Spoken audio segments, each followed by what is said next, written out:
Bismillahirrahmanirrahim. Assalamu alaikum jamiyukum.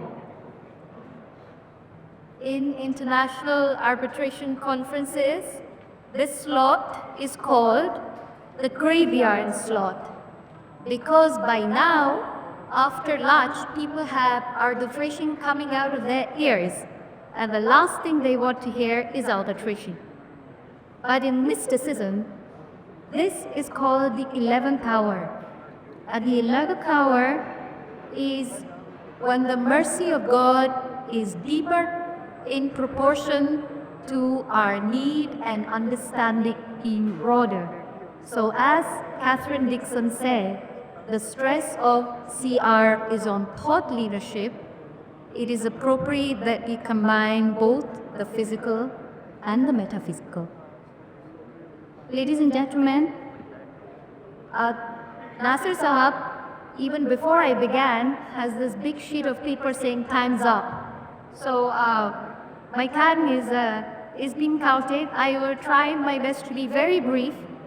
I had, looking at the legal landscape of infrastructure projects in Pakistan, 3 main points. There are, to my mind, 3 phases. Next slide.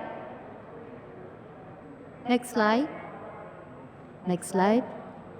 The 3 main phases of the first one are the initial contracts.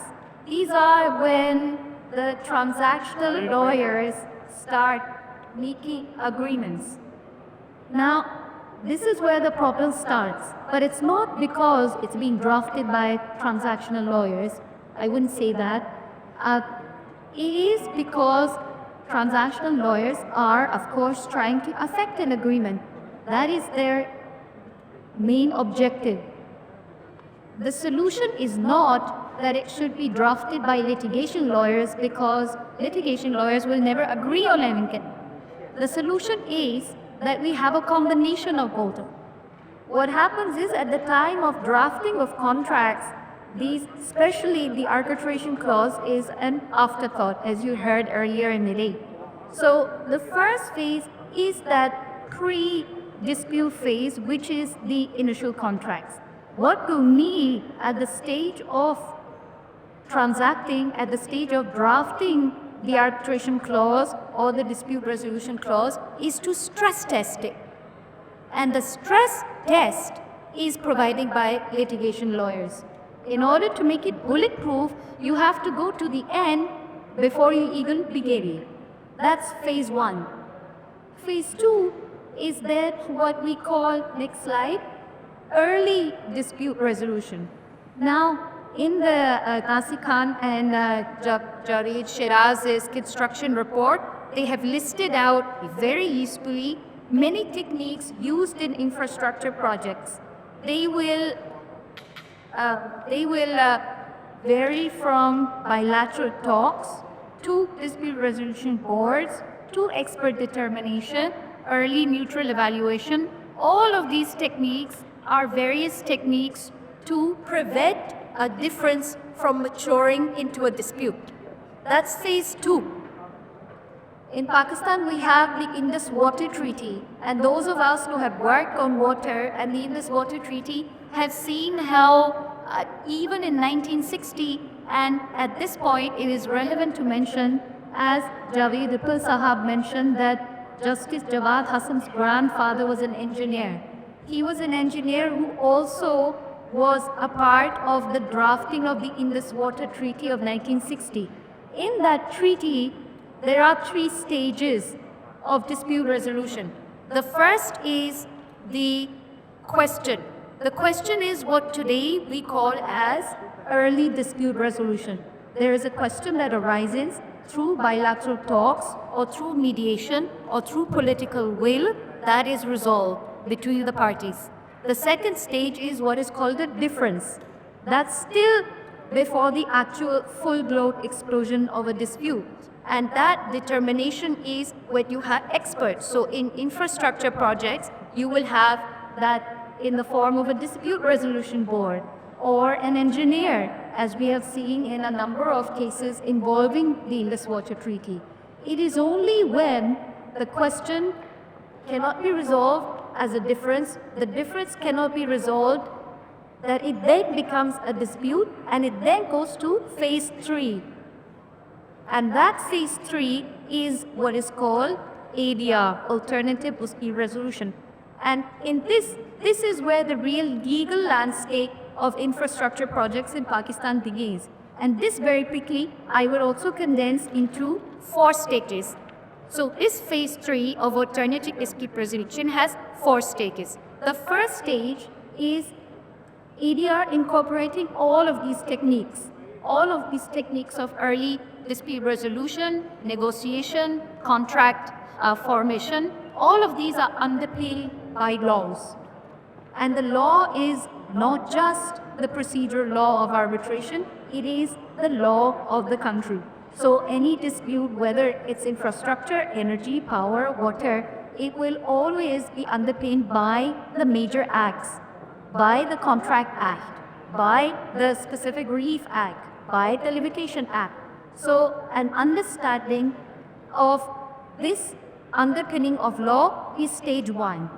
Stage 2 is the application of the arbitration law, when neither the contract law nor supporting institutions like the Trade Dispute Resolution Organization or the Public-Private Partnership Authority institution, when they cannot resolve it, that's when we come to arbitration. And arbitration, the second stage, is where you have failed. And failed not because necessarily the law is bad, but as Justice Asif Hafiz very rightly said, it is because at all the junctions where we can resort to courts, even arbitration, the poor court is dealing with a vacuum because of lack and absence of arbitral institutions. So it's not an all fail and doom and gloom situation, because even before we reformed the Arbitration Act of 1940, there are many steps that can be taken in order to expedite and not frustrate arbitration proceedings once they have begun. Stage 3 is court litigation. So stage 3 is court litigation when the dispute goes to court. And here is where we meet, as the construction report says, we don't in Pakistan have technology construction courts. We don't have specialized judges with no construction law, indeed EPC, engineering, procurement, construction law, or arbitration law in the same way that one has abroad.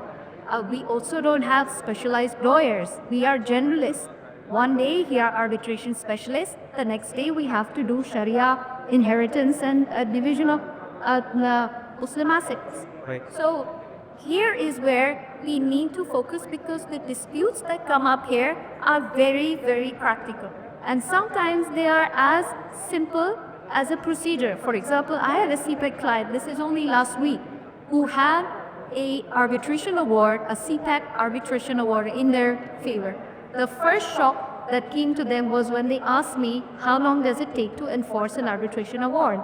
And I said, realistically, anywhere between 4 months and 4 years. They couldn't believe. Secondly, then there are other situations, the situations like in this case we face, that different high courts of different provinces have different procedures, even for registering a case when it comes to foreign entities. How do you deal with that? That's where you need to know not just the arbitration law, but the rules and orders of the high courts, the contract law, the civil procedure. That's where it needs to be very important. The final stage is the fourth and last one, which is treaty arbitration. Now, most of the construction disputes are classic investments. So they need to be understood by treaties along with the layers of underlying law, arbitration law, court litigation practice, and then finally treaty. So out of the 4 phases, here get weak on 2, where get strong on 2. Like all things in life, the glass is either half full or half empty. But to conclude, as the Quran says, Inna ma'al usri yusra. Inna ma'al usri yusra. After hardship, there is ease. And ease we have seen in Pakistan in the form of reform initiatives taken in the form of commercial ports. In all the way back to 2005, when the DEO Convention Act 1958 and the Washington ICSID Convention Act 1965 were implemented into municipal law, and they began their life in 2011. We have seen it in the training of commercial port judges, in the setting up of commercial ports, and we have seen it in conferences like these, CI. So we are on the right track. And finally, as Toby Landau Tirsi mentioned this morning, invisible curtains. Ladies and gentlemen, God has blessed Pakistan with tremendous natural resources. Forget whether the New York Convention Act attracts 77% more FDI or not. Forget whether we reform things or not. The truth of the matter is there will always be investment because we will always cut resources. So whether we do it or the next generation does it, it will land. Thank you very much.